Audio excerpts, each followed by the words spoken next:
Julia Barfield. I'm one half of the partnership that started Marks Barfield Architects. The other half is David Marks, my partner. The design brief for the competition was for a mosque that was very sustainable, inclusive, that reflected a kind of universal language that could be a kind of bridge between the place and Islam. When we developed the design, it was very much trying for the building to fit in to its surroundings, but also stand out because it is an important civic building. Part of the inspiration behind the project was the idea of the Garden of Paradise. So this is something that came from David, and it was very much developed into the Garden of Paradise with the glade of trees, with the fountain in the middle, because both water and nature are very important in Islam.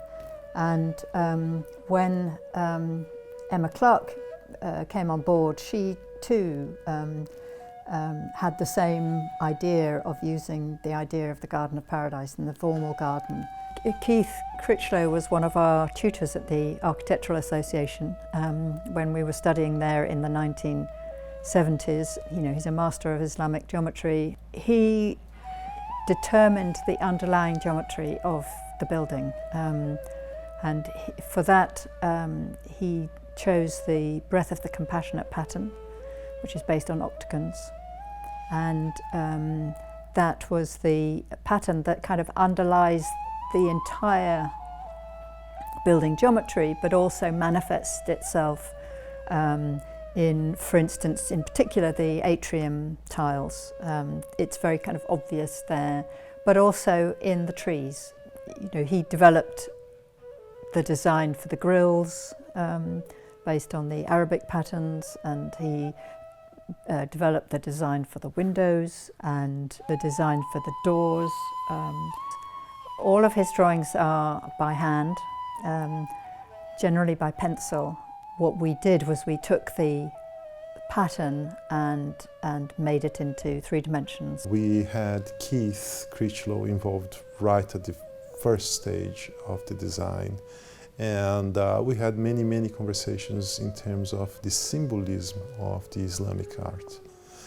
We have used the number 4 and 8 throughout the project, and the references were to the 4 directions, north, south, east and west, to the 4 prophets, to the 4 elements, fire, earth, air and water.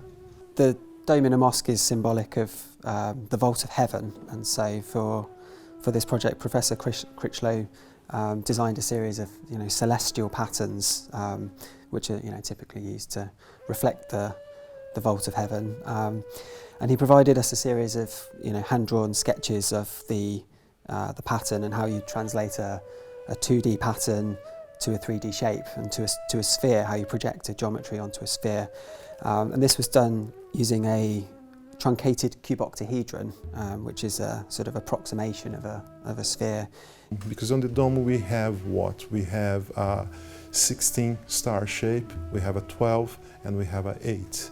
So 4, 6, and 8. Basically, they join together, those different numbers, and the border which they intersect and they join, they are shapes of stars. The idea of the glade of trees and the Garden of Paradise, and it all came from David, and the idea of it being a kind of introducing nature into the design, because the nature is obviously universal to all cultures. It was pulling up the geometry of the breadth of the compassionate pattern into the 3-dimensional geometry of the trees.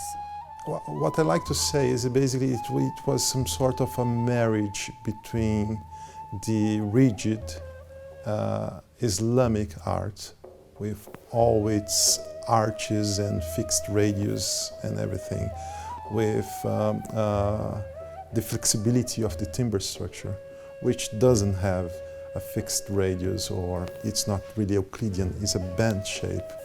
We normally think about the Islamic patterns are being 2D, and in some sense they are. So take, for instance, the structure, the timber structure, which we're calling trees, and the array of columns and the whole mesh. We had the compassionate pattern, which was the pattern that was used in plan, and we had so many other options in terms of stars that produce a certain arch for the vaults. We have used those parameters as well with some other parameters in terms of joining curvatures to marry what we had in section, the proportions that we had in section. Sometimes Keith would come with something that should be pointy, which doesn't really work with the flexibility of the timber, starting in one column, going all the way up and coming down. And so we tried many of those proportions in sections, and those, they should be compatible with the compassionate pattern which was coming from the top. What Keith used to say, it doesn't matter if it is perfect, or it needs to please your eye. You need to look at that border and you see if the pattern is working or not by the way that they are joining together.